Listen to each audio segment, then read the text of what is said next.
yung finishing touch ng ating garden ay papakita ko sa inyo. Kasi before, parang kulang pa tayo ng... Tapos pagkabasa na ganyan, unang paraan mo na ako. O, pagkain mo para dumikit. O, tapos pag napalo na lahat, o, unang banlawan mo.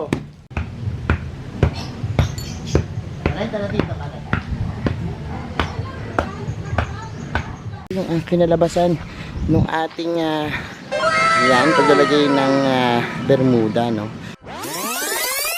Hello everyone! This is Hermes Sinabi tayo ng Park and Eco Garden, and welcome back sa ating YouTube channel. And for today's video, nagbabalik po tayo dito sa ating ginawang budget-friendly na landscaping dito sa ating labas, ano, doon sa may papasok sa ating mini Dino Park and Eco Garden. And ngayon nga po ay nangako ako sa inyo na yung finishing touch ng ating garden ay papakita ko sa inyo. Kasi before, parang kulang pa tayo ng mga bato. Pero sa ngayon, wala pa akong mga bato. Pero nakabili na ako ng Bermuda grass, no? Kaya yan yung ilalagay natin ngayong araw na ito. At samahan nyo ko. Kung ready na kayo mga ka-MDP, tutok lang po.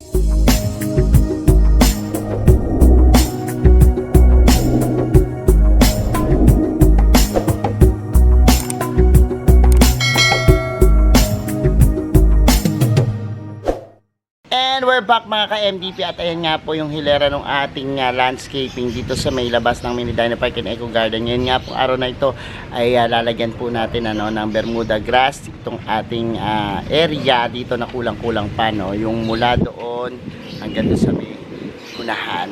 Yan po, lalagyan natin ng Bermuda grass, ano? Di actually ako marunong magkabit niyan, pero tinry ko dito. Okay naman so far yung development dito.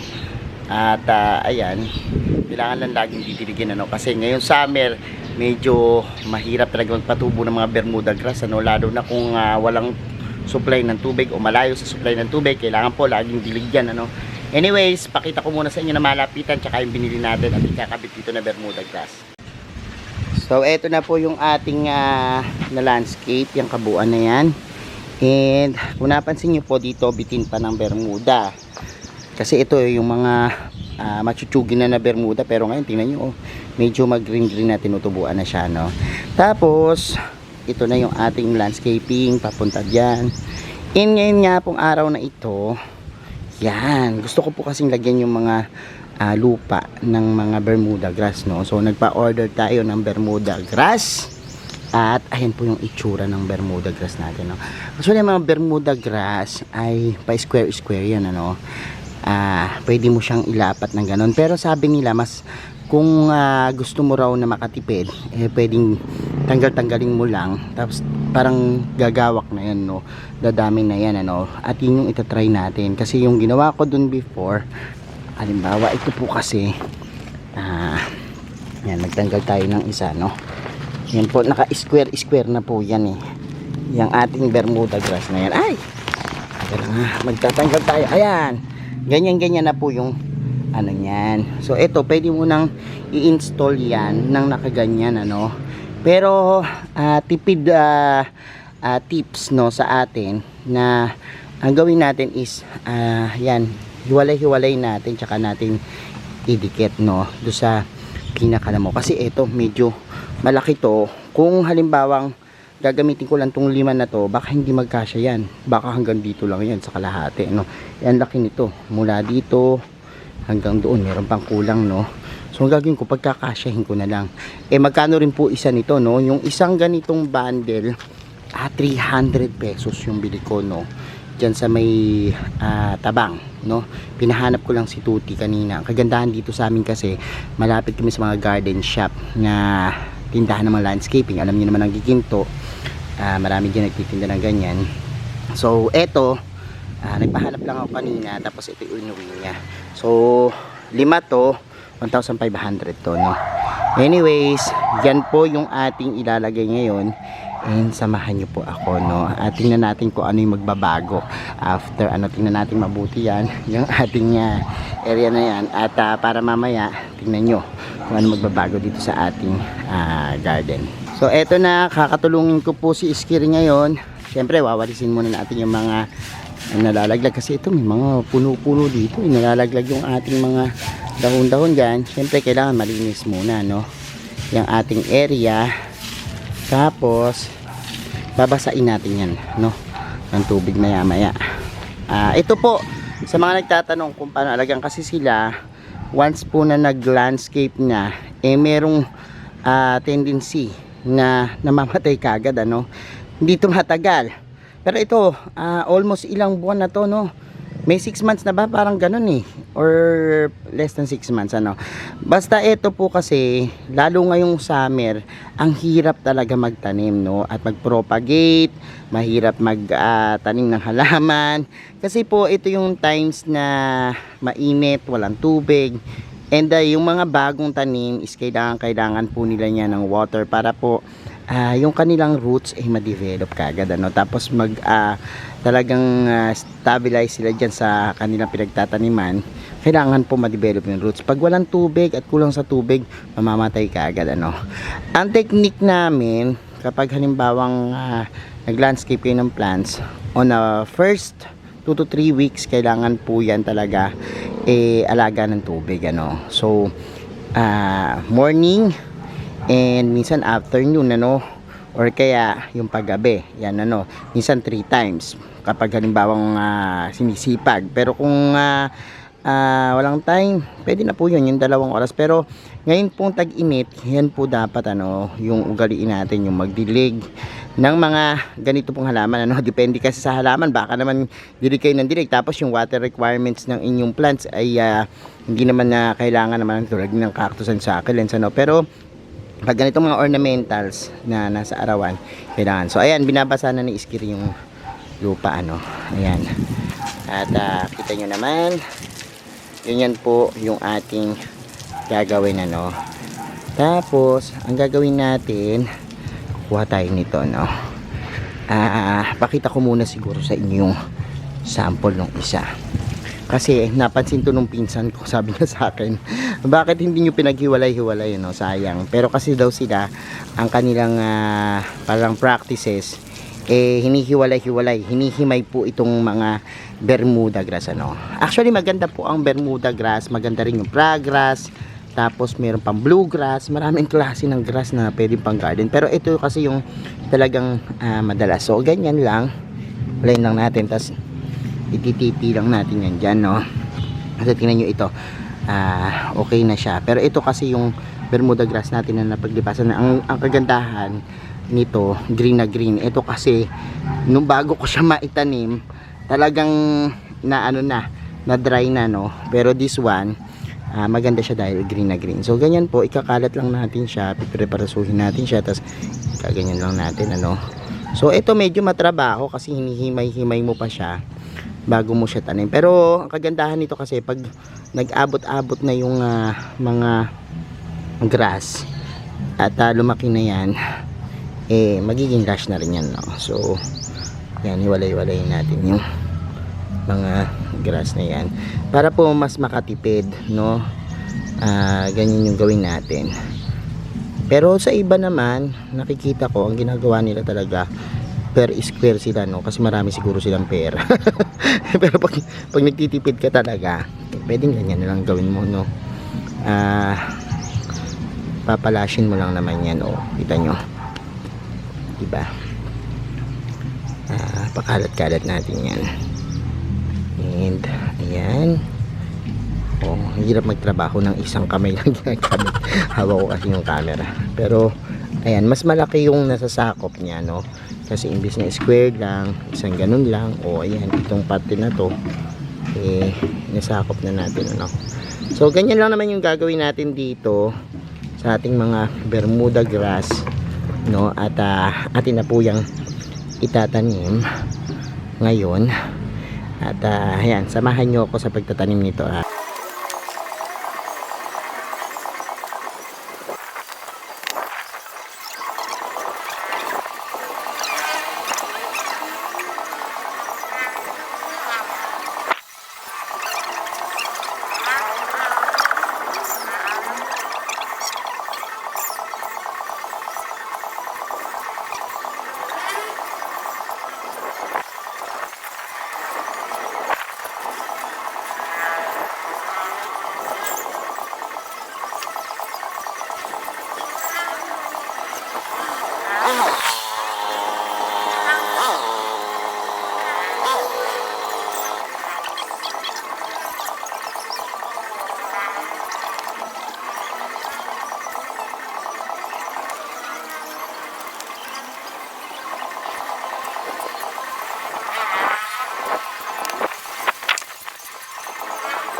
So ayan po, tuloy-tuloy tayo dyan. Ayan po si Unang.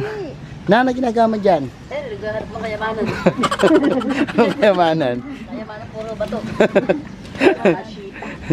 Yamashita. Pinapatag mo Unang. Oo, napatag para makita yung pera din eh. Makita eh. Napatag kailangan makita. Eto pa Unang. Ayan. Napagawi. Ayan. Yan. Yan. Patagin mo yan.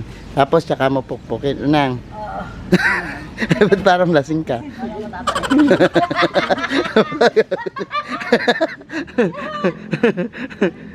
Oh, may papakita na. Papakita na. Ano pa parusa yan? Unang sinasabi mo, ha? Naririnig kita, Unang. Ayan na po. At tingnan natin kung ano mangyayari. Ano?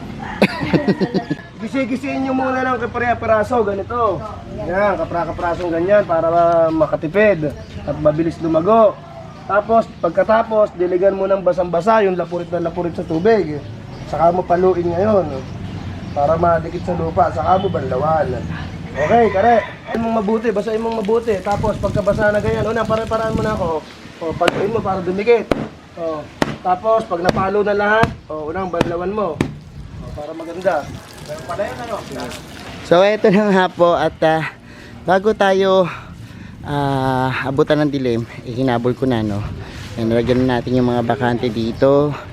And ayan, papakita ko na po sa inyo yung finished product natin. Okay daw nyo naman. Diba? Ayan.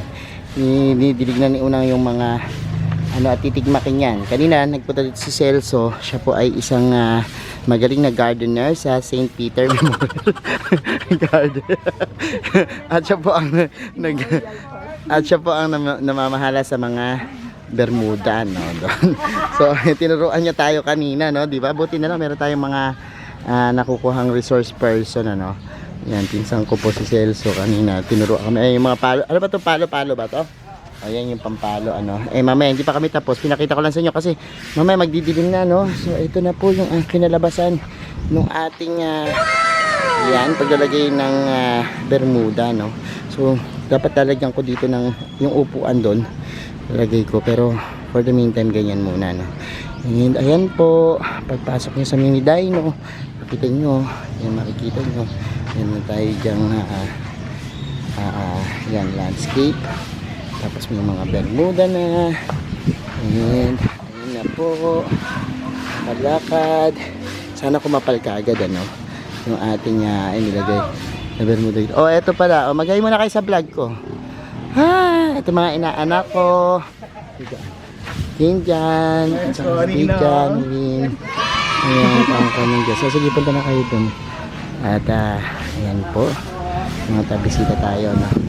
So, ayan lang po.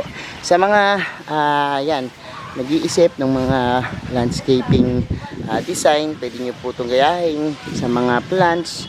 Nakikita nyo sa mga choices po ng mga bato, halaman, kulay, and yung mga nilalagay, garden needs, pwede nyo po yung i-try. Ano? Kita nyo po yung ating mga na landscape na matagal na maganda pa rin yun. Basta alagaan nyo lang po sila ng yan, water, lalo ngayong summer, para po makita nyo. No?